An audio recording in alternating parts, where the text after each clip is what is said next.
مخلوق میں سے 3 چیزوں کے شر سے خصوصاً پناہ مانگی گئی ہے، یعنی اندھیری رات، گروہوں میں پھونکنے والیوں اور حسد کے شر سے۔ اس صورت میں صرف ایک چیز یعنی ہٹ کر وسوسہ ڈالنے والے کے شر سے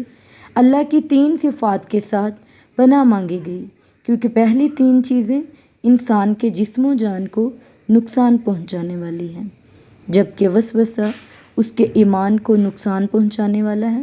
اور ایمان کی حفاظت کی فکر جسم و جان سے بھی اہم ہے۔ شیطان کو وسواس خناس اس لیے کہا گیا ہے کہ وہ آدمی کے دل میں برے خیالات ڈالتا ہے۔ جب وہ اللہ کا ذکر کرے تو پیچھے ہٹ جاتا ہے، جب ذکر سے غافل ہو تو دوبارہ لوٹ کر وسوسہ ڈالنا شروع کر دیتا ہے۔ حضرت ابو ہریرہ رضی اللہ تعالیٰ عنہ سے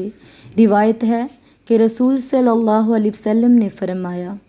جب نماز کے لیے اذان ہوتی ہے تو شیطان گوزمہ مارتا ہوا پیٹھ دے کر بھاگ جاتا ہے تاکہ اذان نہ سنے۔ جب اذان پوری ہو جاتی ہے تو آ جاتا ہے، پھر جب نماز کی اقامت ہوتی ہے چلا جاتا ہے۔ جب اقامت مکمل ہو جاتی ہے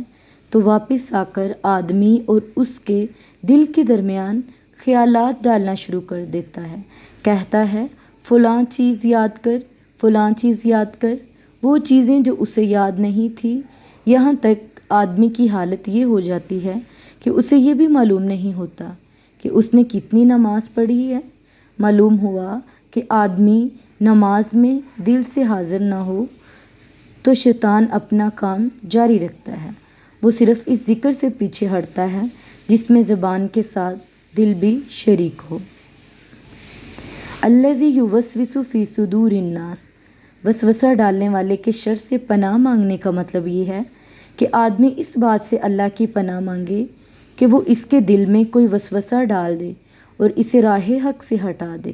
اور اس بات سے بھی کہ وہ لوگوں کے دلوں میں وسوسہ ڈال کر انہیں اس کے خلاف بھڑکا دے،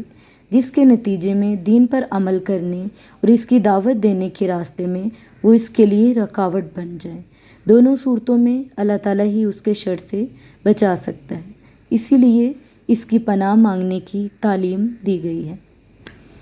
آدمی کوئی نیکی کرے یا برائی، اس کا آغاز دل میں اس کا خیال پیدا ہونے سے ہوتا ہے۔ خیال جمع رہے تو وہ خواہش کو ابھارتا ہے، خواہش سے ارادہ بنتا ہے، ارادہ پختہ ہو جائے تو عزم بنتا ہے، عزم نیت کا باعث ہوتا ہے، نیت اعضاء کو عمل کے لیے حرکت میں لے آتی ہے، اور آخری مرحلہ اس نیکی یا بدی پر عمل کا ہوتا ہے۔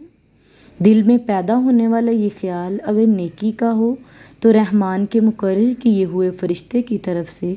ہوتا ہے اور الہام کہلاتا ہے، اگر بدی کا ہو تو وسوسہ کہلاتا ہے۔